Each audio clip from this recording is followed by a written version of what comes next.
Alors, salut à tous et j'espère que vous allez bien et que vos activités euh, d'élevage se déroulent à merveille, ou bien si c'est que vous avez un projet d'élevage et que le projet est en train de se peaufiner progressivement.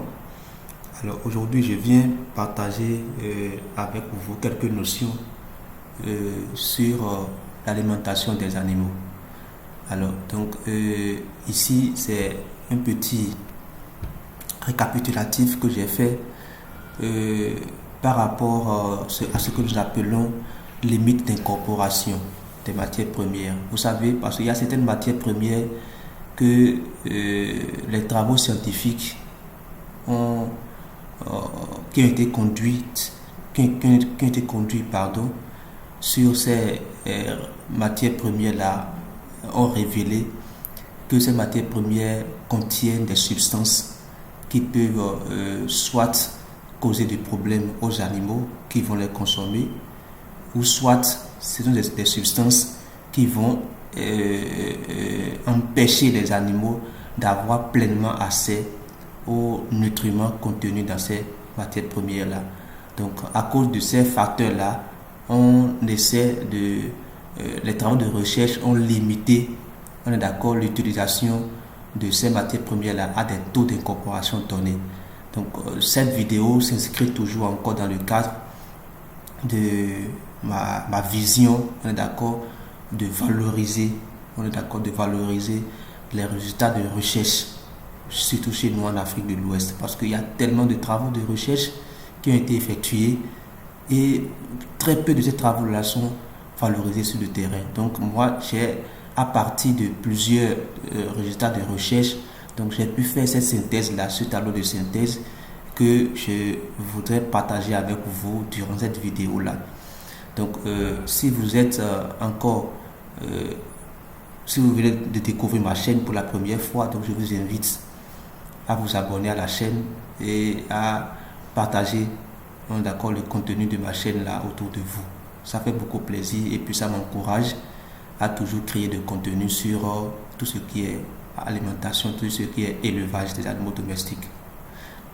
Alors, donc, comme vous le voyez ici, bon, ça c'est le nom de mon entreprise qui est en haut, donc je suis au Bénin, donc nous sommes dans l'installation et la gestion des exploitations agricoles, donc nous sommes dans tout ce qui est système d'élevage, tout ce qui est élevage numérique, donc voilà, comment utiliser des applications pour pouvoir gérer des opérations en élevage, tout ce qui est adaptation au changement climatique. Donc nous faisons des études, nous faisons le coaching et des formations également aussi. Donc ça c'est mon entreprise et nous sommes localisés au Bénin, mais nos activités ne se limitent pas uniquement au Bénin. Donc nous faisons des formations en ligne, nous faisons des consultations en ligne, nous faisons des coachings en ligne. Voilà, donc tout ça là, nous le faisons déjà. Donc alors, si je reviens maintenant au vif du sujet, donc ici les limites d'incorporation, donc comme vous le voyez dans le tableau qui est affiché, donc la première colonne c'est celle des ingrédients, donc la seconde colonne c'est pour leur teneur en énergie, troisième colonne leur teneur en protéines brutes, quatrième colonne les facteurs nutritionnels ou les raisons de la limite. Donc tout à l'heure maintenant, j'en ai parlé déjà un peu brièvement, je vais encore revenir sur ça. Et la dernière colonne, la cinquième et dernière colonne, c'est la colonne pour les taux maximaux, en fait pour les taux maximaux d'incorporation de chaque ingrédient. Alors si je prends la première ligne, qui est celle du maïs, donc vous voyez sa composition en énergie, sa composition en protéines brutes. Et d'abord par rapport à ça, je voulais attirer votre attention sur un fait. Beaucoup m'ont écrit, m'ont contacté et ont voulu que je le partage avec eux. J'ai un tableau conçu dans Excel qui résume au fait la composition nutritionnelle de plusieurs ingrédients, de plusieurs matières premières. Donc beaucoup souhaiteraient au fait que je leur envoie cette base d'information, mais l'erreur au fait c'est que le maïs qui est cultivé chez moi ici au Bénin, le maïs qui est produit chez moi ici au Bénin, on est d'accord, ne peut jamais avoir la même composition en énergie, en protéines brutes surtout, on est d'accord, que le maïs qui est produit au Sénégal, que le maïs qui est produit au Tchad, que le maïs qui est produit en Côte d'Ivoire.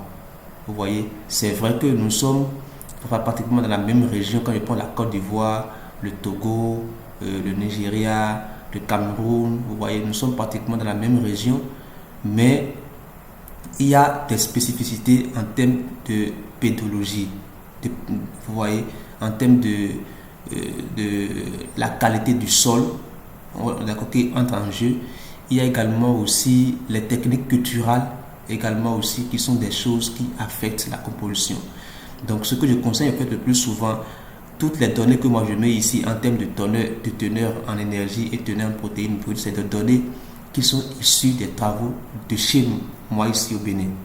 Donc, si vous voulez utiliser cette teneur-là, je vous en prie, renseignez-vous dans votre environnement et mettez à jour ces informations-là avant de les utiliser. Sinon, vous pouvez utiliser par exemple 3350 kilocalories comme teneur en énergie de votre maïs et que en réalité votre maïs que vous êtes en train d'utiliser a moins d'énergie que ça.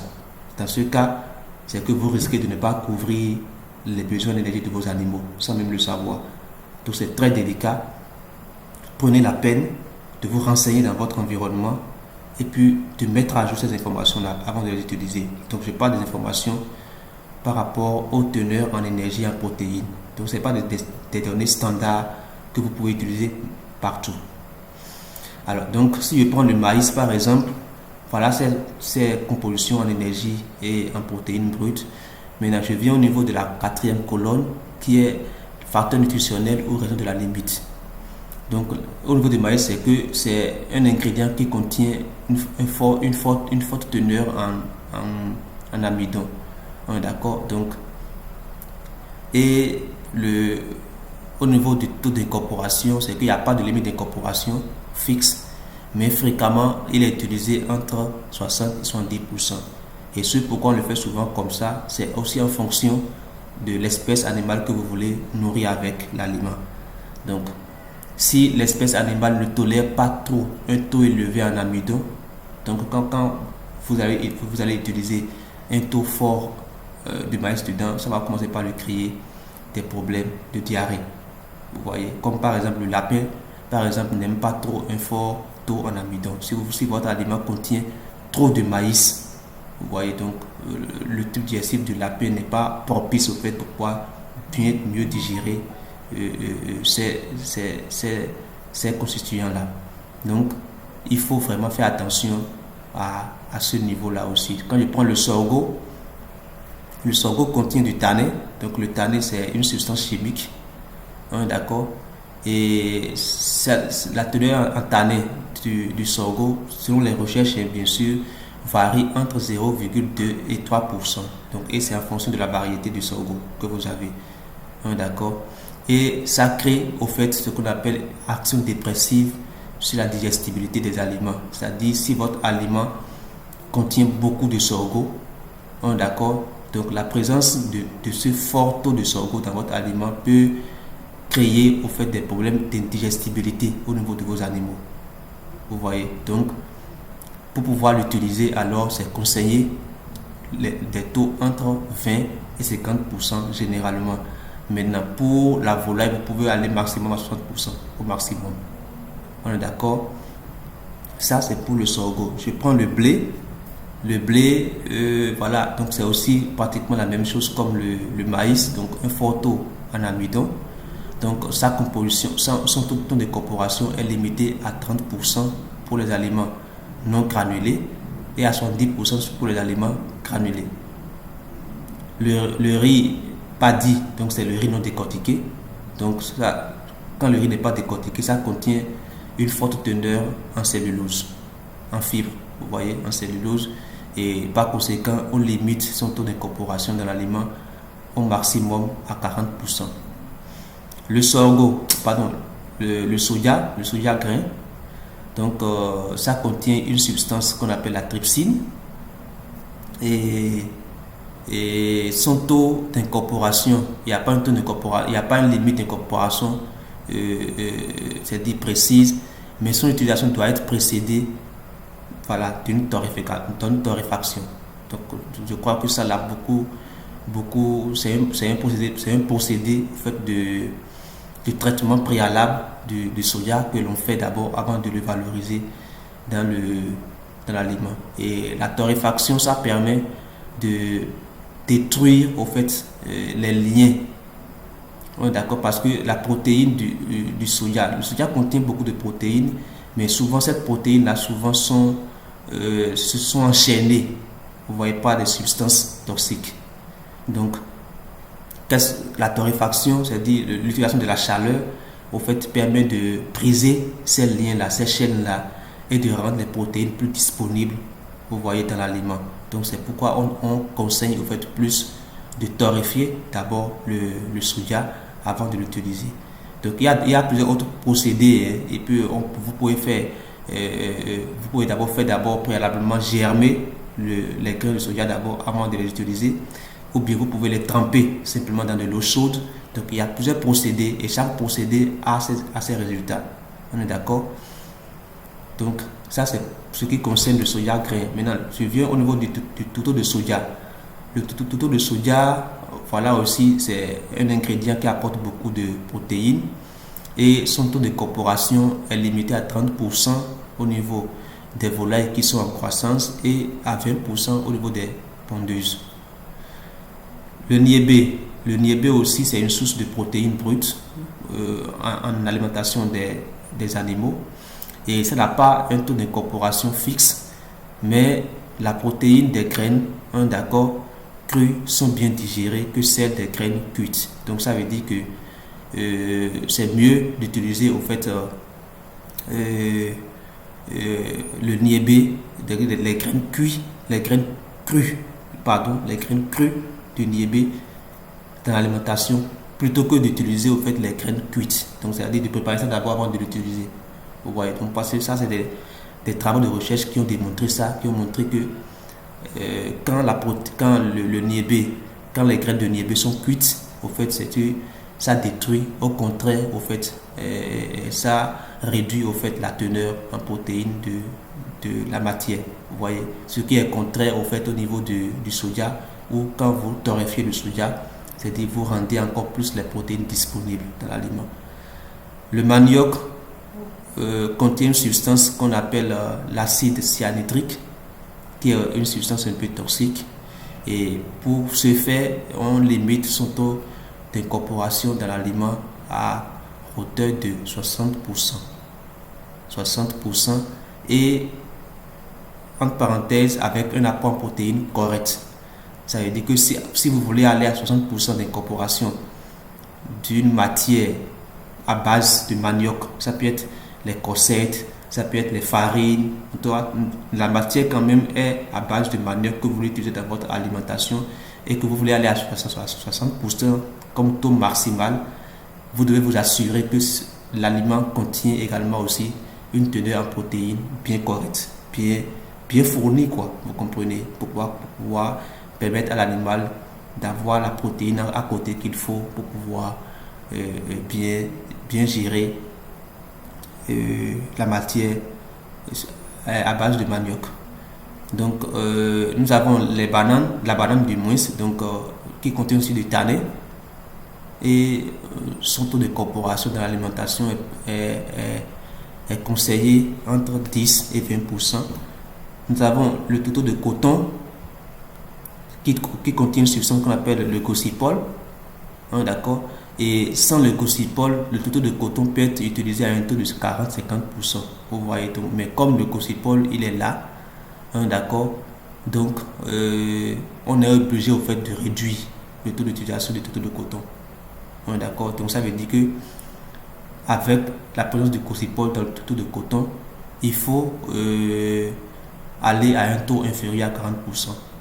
D'accord, il faut aller à un taux inférieur à 40% et s'assurer que l'aliment dans lequel vous voulez utiliser le touto de coton contient vraiment des constituants qui apportent beaucoup d'énergie. C'est très important aussi. Le tourteau d'arachide, c'est aussi une source importante de protéines brutes en alimentation des animaux. Donc ça contient une substance toxique qu'on appelle l'aflatoxine. L'aflatoxine, ce qui fait qu'on limite son taux d'utilisation à 30%. D'accord? Donc 30% lorsque son innocuité est certaine. Donc absence de moisissure causée par la mycotoxine. En cas de doute, il faut diminuer le taux. Parce que vous savez, le taux d'arachide, c'est à cause de ces substances aflatoxines, ça développe plus vite de moisissure. Surtout si vous ne le stockez pas dans un environnement sec et bien aéré. Donc les moisissures se développent facilement. Et une fois qu'il y a moisissure, ça veut dire que votre aliment n'est plus de qualité. Et quand vous, malgré cela, vous le servez à vos animaux, et bien là, c'est vous-même qui créez des problèmes pour vos animaux. Donc le taux d'utilisation du tourteau d'arachide est à 30%.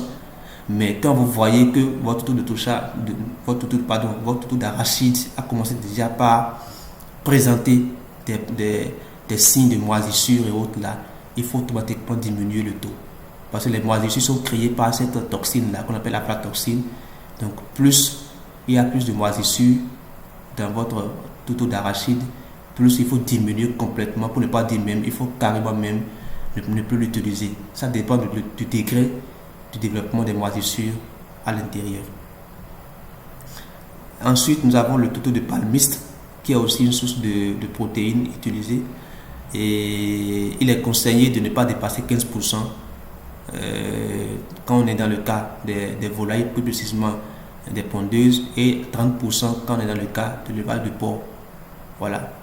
Donc ça, c'est les résultats des travaux de recherche que j'ai pu consulter, que j'ai résumé là. Donc il peut y avoir des données au niveau d'autres espèces animales que je n'ai pas encore consultées. Donc ici, c'est pour le tourteau de palmiste, les travaux que j'ai consultés ont porté sur les pondeuses et qui ont limité le taux d'incorporation à 15%, et aussi sur le porc qui ont limité ça à 30%.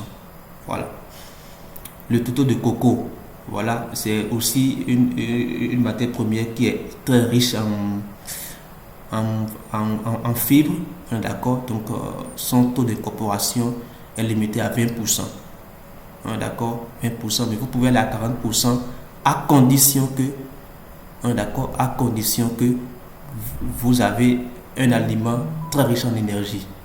C'est ça. Donc à condition que les autres constituants de la ration sont très riches en énergie. Donc ça, c'est la condition pour aller à 40%. Sinon, arrêtez-vous simplement à 20%.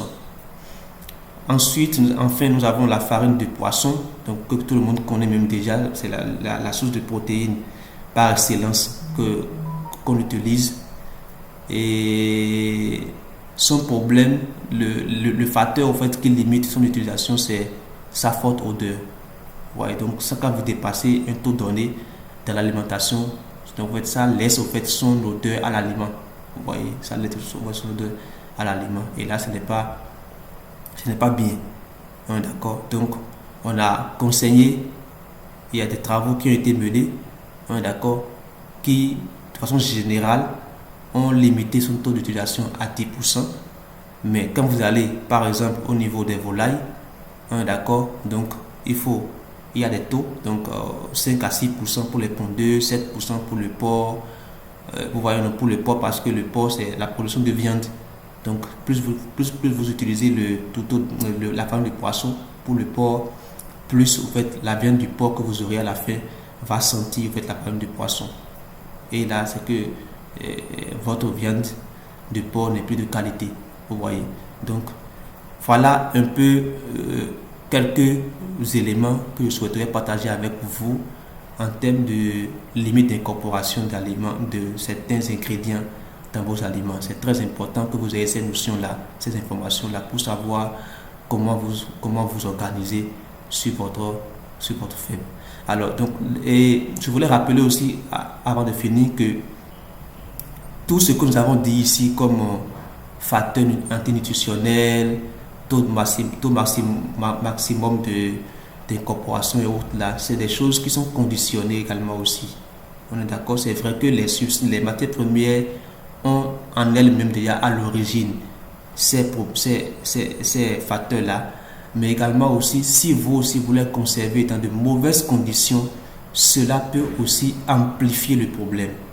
C'est pour ça que parfois, lors de mes formations en technique de formulation d'aliments, j'ajoute toujours à la fin de mon module un autre module sur le stockage et la conservation des matières premières et de l'aliment fabriqué. C'est très important ce volet-là. Donc vous devez savoir que votre aliment ou bien vos ressources alimentaires, vos ingrédients doivent être stockés et conservés dans un environnement approprié.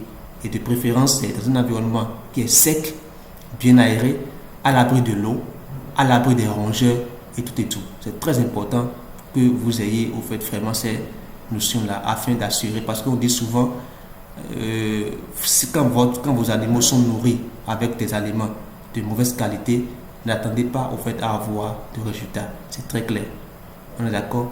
Donc voilà un peu ce que j'ai voulu partager avec vous. Ça, c'est des résultats de recherche également aussi que j'ai résumé dans ce tableau-là et que j'utilise pour pouvoir faire mes travaux. Donc quand des élèves me contactent pour que je les aide à formuler des rations alimentaires, donc moi j'ai déjà cette notion de limite d'incorporation et je sais que pour telle matière première dans l'aliment, je ne peux pas dépasser telle dose.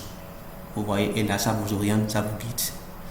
Voilà, donc c'est tout pour aujourd'hui. J'espère que vous avez pu comprendre quelque chose, vous avez pu saisir quelque chose de cette vidéo. Si c'est le cas, comme je l'ai dit au départ, si vous n'êtes pas encore abonné à ma chaîne, abonnez-vous à ma chaîne et puis activez la cloche de notification pour pouvoir me suivre dans mes prochaines vidéos. Merci et à très bientôt.